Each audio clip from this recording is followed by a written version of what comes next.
저는 오늘 이 갈라디아서 5장 1절의 말씀을 중심으로 해서 해방과 자유라고 하는 말씀으로 같이 은혜를 나누겠습니다. 우리가 조금 전에 애국가를 1절부터 4절까지 불렀습니다마는 우리 나라는 하나님의 도우심으로 말미암아서 1945년 8월 15일에 우리는 해방을 맞게 되었습니다. 그리고 1948년 8월 15일에 자유대한민국이라고는 나라로 건국이 되었던 것입니다. 따라서 8월 15일은 광복절이면서 동시에 건국절이라고 말씀을 드릴 수가 있습니다. 여러분 잘 아시죠? 1905년 11월 17일에 을사조약을 맺으면서 우리나라는 외교권이 박탈되고, 그리고 여기에 부당함을 주장했던 고종은 즉위되고 폐위되고, 그리고 순종이 즉위되는 것을 보게 되었습니다. 그 후에 36년이라고 하는 통치를 받다가 1945년 8월 15일 제2차 세계대전이 연합군으로 승리를 하면서 마무리가 되면서 우리 대한민국이 해방을 맞게 되었습니다. 이 세계 제2차 대전이 끝나면서 종전되어지면서 우리나라를 비롯해서 140여 개국이 독립을 하게 됩니다. 해방을 하게 됩니다. 그런데 그 140개 중 나라 중에서 정치민주화, 경제산업화가 동시에 이루어진 나라는 우리 대한민국밖에 없습니다. 해방 당시에 어떻게 됐지요? 북한에는 소련군이 와서 점령을 하게 되지요. 그리고 이 남한 지역에는 미군이 주둔을 하게 됩니다. 해방의 기쁨과 동시에 남북으로 분단되는 아픔을 겪게 되는데, 이 비극이 오늘날까지 유일하게 남북 분단 국가로 남는 일이 되어지고 말았습니다. 그런데 우리나라는요, 그래도 1948년 8월 15일 시장 경제를 바탕으로 한 자유주의, 자유민주주의 대한민국을 건국을 하게 됩니다.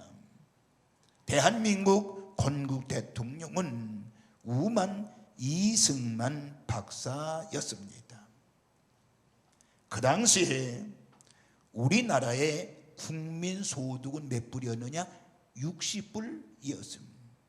그래서 세계에서 가장 가난한 나라 중에 하나가 우리나라였습니다.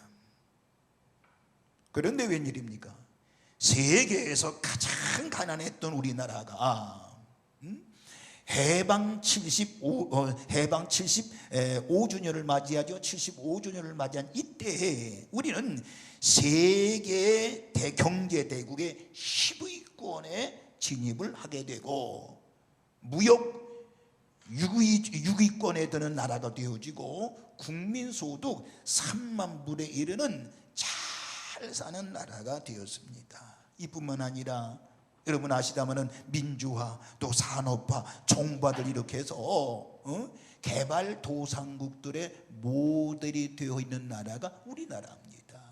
예를 들면 삼성이라고 하는 이 기업은요, 세계 사람들이 다 아는 그런 기업입니다. 우리나라 대한민국은 몰라도 삼성이라고는 이 기업은 모든 전 세계 국민들이 다 합니다. 조금 마음이 좀 아픈 것은 삼성이 대한민국 기업인데 잘 모르는 나라들은, 우리나라를 모르는 나라들은 저기 일본 나라 것으로 착각하는 나라도 있습니다. 사람들도 있습니다. 어떻든 간에 삼성이라고 하는 것은 세계 기업의 하나라고 하는 것을 여러분 알아야 됩니다. 반대로 북한을 보세요.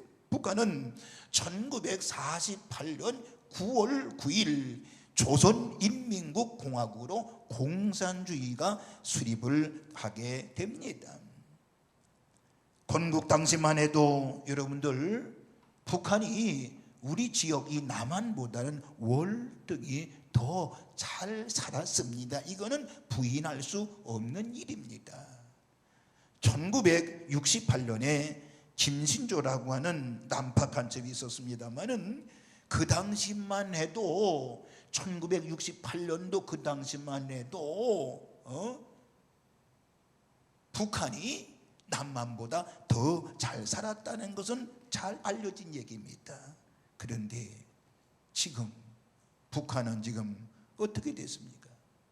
어떻게 보면 세계에서 제일 못 사는 나라로 몰락을 하고 마른 것은 이거는 자명한 사실입니다. 세계 어느 나라 여러분들 얘기를 가봐도요, 북한 사람들이 자유롭게 여행하는 것은 전혀 보지를 못했습니다. 그리고 그들은 지금 가난 속에서 있기 때문에 요즘은 좀 탈북이 덜합니다만은 지금 3만 5천 명 정도가 지금 대한민국에 와서 자유를 만끽하며 살고 있는 것은 바로 뭐예요? 꿈을 이루려고? 아니에요. 배가 고파서 그래도 줄인 배를 한번 채워보자고 남한으로 탈출한 사람이 3만 5천 명. 물론 거기에 인테리도 있어서 이번에는 국회 2명이 탈북자가 국회의원이 됐습니다만은 어떻든 간에 북한은 세계에서 제일 못 사는 나라로 전락을 하고 말았던 것입니다. 그 이유는 제가 더 이상 얘기를 하지 않겠습니다만은 안타까운 일입니다. 자, 건국 당시에 우리나라를 다시 한번 돌아봅시다. 우리나라는 이제 GDP는 바로 뭔고 하니 국내 총생산량을 얘기합니다. 우리나라가 건국되는 1948년에 GDP는 아프리카의 조그만 나라 한 나라보다 GDP가 더 적었다라는 건 기정사실입니다. 그러던 것이 지금은 어떻게 됐어요? 아프리카의 50개국 GDP를 전부 합친 것보다 많다는 통계가 나왔다는 것입니다. 우리나라는 어떻게 보십니까? 오랫동안 다른 나라의 도움을 받고 자랐습니다. 이제는 도움을 받던 나라가 이제는 도움을 주는 나라로 이제 나라가 성장을 했습니다. 여러분 우리 한반도 보세요. 한반도 아주 조그만 나라입니다. 조그만 나라는 그 중에 반토막이 나서 우리가 남쪽으로 살고 있습니다. 우리 남한은 기름 한 방울 나지 않습니다. 어떻게 보면 자원 빈국입니다. 그리고 여러분들 자원 빈국 나라이지만은 지금 세계 어느 나라도 우리나라를 무시하지 않는 것을 알 수가 있습니다. 해방과 자유민주주의, 경제 성장과 발전. 그런데요, 더 놀라운 것은 6.25 전쟁을 통해서 황폐가 됐지만은 그 경제적인 성장을 아주 끊임없이 이뤘던 것이 우리 대한민국이고요. 그리고 6.25 때 공산화가 되지 아니한 것, 이 모든 것은 하나님의 은혜의 힘을 믿으시기를 바랍니다. 저는 그렇게 생각합니다. 보이지 않는 하나님의 역사하심이 있었다라고 하는 것입니다. 아까 제가 신문을 볼 때 말씀을 드렸습니다만, 재헌국회가 시작되면서 이승만 의장은 다 일어나십시오. 여기에 목사님이 계신가요? 그때 이 목사님은 저 목사입니다. 그럼 목사님 기도하시죠. 재헌국회에 기도로 시작한 나라가 우리나라인 것입니다. 우리나라인 것입니다. 저는 그래서 오늘 건국 대통령 이승만에 대해서 잠시 말씀을 드려보려고 합니다. 사람은요, 누구나 공이 있고, 좋은 점, 그 다음에 나쁜 점이 있게 되어 있습니다. 그렇지요. 여기 서 있는 목사도 공도 있을 거고 과도 많을 것입니다. 누구에게나 마찬가지십니다. 누구에게나. 여러분의 가장이 그럴 수도 있고, 여러분의 직장의 회사 대표가 그럴 수도 있고요. 공과 과는 누구에게나 있는 것입니다. 그런데 죄송합니다. 그런데 07과삼이라고 하는 말이 있습니다. 07과삼. 공은 7, 과는 몇? 셋. 오늘은 광복절이라 아주 좋은 날이라 말도 안 하기로 웃지도 않기로 했나 모양인. 자, 07과삼은 공이 7이고 과가 3. 제가 이제 모택동을 한번 생각해 봤습니다. 중국의 모택동은 문화혁명을 일으키면서 수천만 명을 처형을 했습니다. 공산주의는 원래 그런 거니까. 그러나 처형당한 사람들은 얼마나 불행해요. 얼마나 불행해요. 여러분, 처형당하지 않고 사는 우리나라에 사는 것이 복인 줄로 믿으시기 바랍니다. 수천만 명이 처형을 당했습니다. 그런데 제가 이제 모택동을 얘기하면서 누구를 집중적으로 더 한번 살펴봤는 거 아니, 등소평이라고 하는 인물을 더 살펴봤습니다. 등소평. 여러분 등소평 많이 들어봤지요? 등소평. 근데 모택동의 집권할 당시에 등소평은요 10년 동안 자그만 서너 평 되는 토굴에서 하방 생활을 했습니다. 이 하방 생활이라고 하는 것은 여러분 찾아보면 압니다만, 하방 생활은 중국에서 당원이나 공무원의 관료화를 방지하기 위해서 이들을 일정한 기간 동안 농촌이나 공장에 보내가지고 노동에 종사하게 한 운동, 1957년 문화대혁명 시기에도 시행되었다라고 하면서 강제 노역을 시켰습니다. 무슨 말인고 하니, 권력자한테 찍히면 시골로 추방되는 겁니다. 그게 등소평이 그래서 10년 동안 토굴 속에서 하방 생활을 했던 것입니다. 등소평의 아들은 문화혁명 당시에 하반신 마비가 돼서 평생 불구자로 살았습니다. 그런데 이 등소평이 정권을 잡았습니다. 등소평이 정권을 잡았습니다. 그때 모택동 하방생활로 10년 동안 고생하도록 내버려뒀던, 시골로 내버렸던 이 모택동을 어떻게 했어요? 어떻게 했어요? 생각해 보세요. 이 등소평이 공이 7이요 그리고 과는 3이라. 등소평이 모택동을 평가하면서 공은 7이요 과는 3이라고 평가해서 그를 등소평이가 모택동을 중국 근대사의 최고의 지도자로 받들어야 한다면서 역사를 쫙 정립해 준 사람이 누구냐? 등소평입니다. 여러분 얼마나 멋집니까? 그리고 등소평은요 중국의 이 중국 경제의 기업의 요소를 혼합해 가지고요 공산당을 조금 포기하면서 자유 기업을 이제 들여왔던 사람이 등소평입니다. 결국에 그것 때문에 나중에는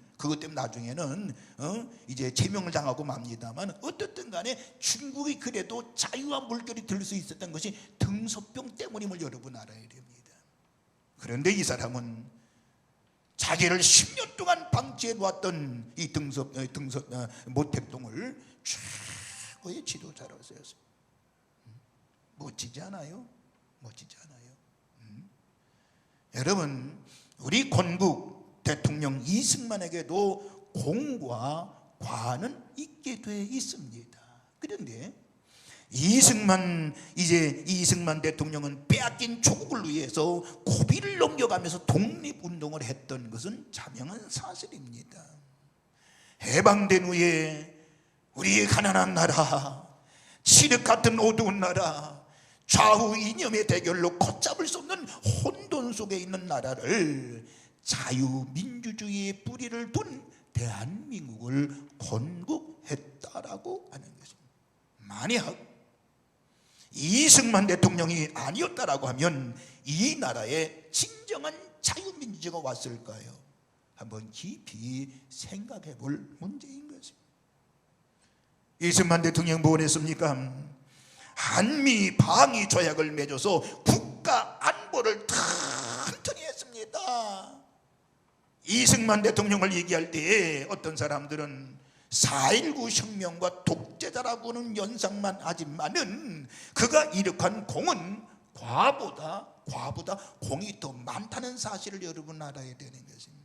우리는 이것을 인정할 줄 알아야 됩니다. 4.19 혁명이 일어나니까 그래, 나의 잘못이 크지, 그러면서 하해를 하면서 하와이로 가게 됩니다. 여러분들 하와이에서 간 다음에 5년 2개월을 머물다가 1965년 7월 19일 날 병상에서 서거를 하시지요. 하와이에 머무는 동안에 교민 2세인 로버트 최라고 하는 사람이 제공해준 30평의 남짓한 낡은 목조 건물에서 그는 지냈습니다. 로버트 최라고 하는 교민이 사람들과 같이 돈을 걷어서 이승만 대통령의 생활비를 마련해 주었습니다. 이승만 대통령의 프란체스카 여사는 그의 회고록에서 하와이 생활을 이렇게 기록을 합니다. 나는 독립운동 시절과 같은 생활을 하고 있다. 그러나 이런 생활이야 이나마 허락하신 하나님께 감사한다라고 고백을 했습니다.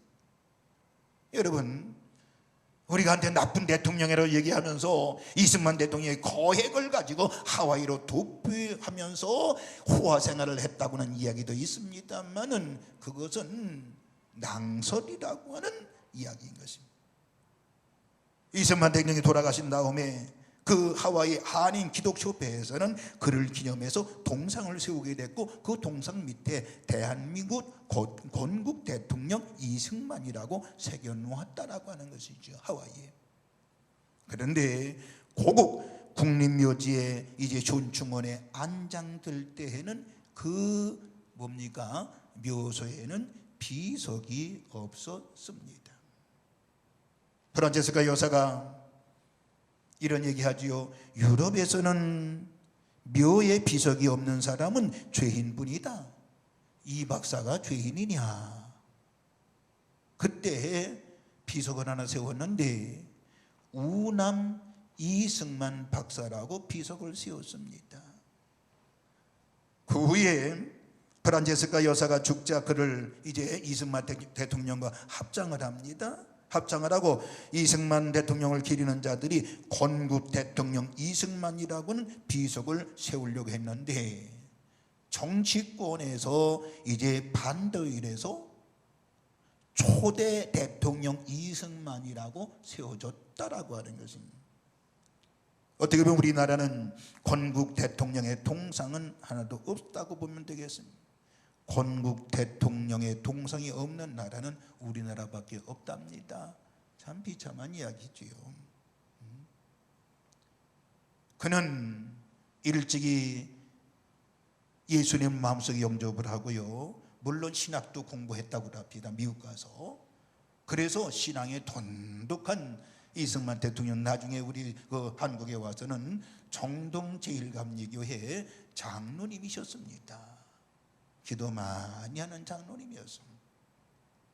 이렇게 이승만 대통령은 과보다는 공이 컸다라고 하는 것입니다.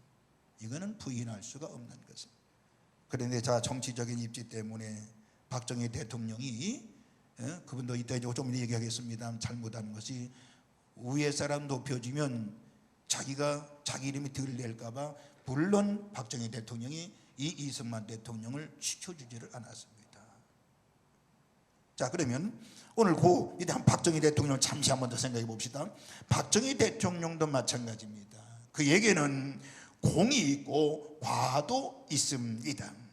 그러나 그가 이룩한 경제 발전의 공이라고 하는 것은 과보다 크다는 사실을 알아야 됩니다. 박정희 대통령이 되고 나서 그래도 우리나라 잘 살게 만들어야 되는데 어떻게 잘 사는 방법이 없을까? 그래서 제가 새벽인가 얘기하면 금요 기도에 또 얘기했습니다만은 대통령이 되고 나서 자기 조카 사위였던 김종필 씨를 부르지요. 김종필한테 불러서 뭐라고 그래요? 야, 우리나라 이렇게 못 사냐? 좀 더 잘 살게 만들어자. 그러면서 잘 사는 나라를 한번 탐방하고 와서 나한테 좀 얘기 좀 해달라. 그 잘 사는 이유가 바로 뭐냐? 이걸 보고하라고 얘기했습니다. 그래서 이 김종필 씨가요, 잘 사는 선진국들을 탐방하고, 이건 역사적인 이야기입니다. 꾸며낸 얘기 아닙니다. 탐방을 하고 와서 보고할 때, 박정희 대통령한테 보고할 때 무슨 보고한 줄 아세요? 카카, 내가 유럽의 선진국들을 다 다녀보니까 그래도 잘 사는 나라 선진국은 하나님을 믿는 나라였다. 하나님을 믿는 나라였다. 이걸 보고해야 돼. 그래서 그 보고를 받고 박정희 대통령이 뭘 운동을 쳐쳐버리냐? 미신타파 운동을 벌인 것입니다. 미신타파 운동. 그리고 김종필 씨는 그때부터는 모르겠습니다만은 교회를 다니기 시작을 했고, 그도 정동제일감리교회 권사님으로 이제 일하시다가 결국에 이제 하늘나라 가셨습니다만은 우리 감리교회 권사님이셨습니다. 박정희 대통령은 경부고속도로를 만들었습니다. 부산에서 오는 하역 빨리 이쪽으로 올려와야 된다. 경부고속도로를 뚫었습니다. 새마을 운동을 해서 잘 살기 운동을 벌였습니다. 그래서 새마을 운동가에 무슨 종이 울렸다고요? 새벽종이 울렸다. 그 새벽종은 교회 종소리를 이야기하는 것입니다. 결국에 이 박정희 대통령은 장기 집권이라고 하는 이 욕심 때문에 결국에 자기의 사랑하는 부인도 그리고 본인도 저격을 당하게 됐던 것을 알 수가 있습니다. 그러나 저는 박정희 대통령 과보다는 바로 공이 많다는 거 여러분에게 말씀드리고 싶은 것입니다. 자, 그러면은 마지막으로 결론 부분 한번 넘어와서요, 이승만 건국 대통령은요 하와이 병상에서요 서거하면서 유언이 뭔 줄 아십니까? 유언이 바로 뭐냐? 오늘 본문 갈라디아서 5장 1절의 말씀, 이것이 바로 유언인데, 그리스도께서 우리를 자유롭게 하려고 자유를 주셨으니 그러므로 굳건하게 서서 다시는 종의 멍에를 매지 말라. 이 말씀을 우리 민족에게 남기는 유언이었다라고 하는 것입니다. 아까도 얘기했습니다마는 올해가 이제 광복 75주년, 건국 72주년입니다. 이 땅엔 해방과 자유가 주어졌습니다. 우리는 주어진 자유를 누리며 살아야 될 이제 뭡니까? 의무가 있는 것입니다. 그런데 나는 지금 어떤 자유를 누리고 있는가? 아니면 내가 하고 싶은 대로 하는 것이 자유를 누리는 것인가? 내 마음대로 하고 싶은 대로 하는 것이 자유인가? 각자가 누리는 자유는요, 그 사람의 수준을 말해준다고 볼 수가 있는데, 저는 오늘 우리 기독교인들, 우리 민족, 우리는 정치적으로는 어떻게 보면 자유를 누렸다고 할지 모르지만은 참된 영적 자유는 누리지 못한 사람이 너무 많다고 하는 것입니다. 이승만 대통령은 마지막 유언으로 오늘 이 갈라디아서 5장 1절을 말했습니다마는, 이 이승만 대통령은 영적 참된 자유를 다 누린 사람이 바로 이승만 장로님이었다고 말씀을 드릴 수가 있는 것입니다. 오늘 저와 여러분들 영적인 참된 자유를 누리는 우리 성도들 되시기를 주님의 이름으로 축원을 드리겠습니다.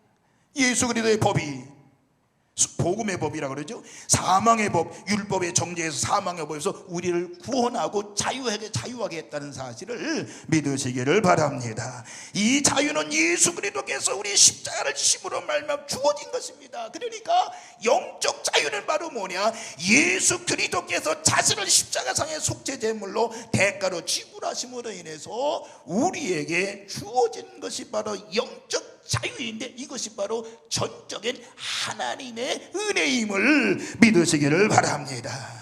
그래서 오늘 갈라디아서 5장 1절 본문에 그리스도께서 우리를 자유롭게 하려고 자유를 주셨으니 그러므로 굳건하게 서서 다시는 종의 멍에를 매지 말라고 말씀하시며, 갈라디아서 5장 13절에도 형제들아 너희가 자유를 위하여 부르심을 입었으나 그러나 너희는 그 자유로 육체의 기회를 삼지 말고 오직 사랑으로 서로 종노하라 그랬습니다. 여기 육체의 자유는 뭐예요? 타락한 죄성을 얘기하는 거예요. 지금 많은 사람들이 육체의 기회를 삼아서 자유라고 이야기하고 있습니다. 오늘 영상을 봤습니다만 동성애 같은 것도 마찬가지예요. 육체적인 자유를 누려보자라고 하는 것은, 그러나 우리 성도들은 육체적인 자유는 결국에 패망에 이르지만은 영적 자유를 누리고 살아야 된다는 사실이, 8.15 광복절을 맞이해서 우리 모두 영적 자유를 누리며 하나님의 은혜 가운데서 사랑의 종로로 타는 우리 산돌의 모든 식구들 되시기를 주님의 이름으로 축원을 드리겠습니다. 기도하겠습니다.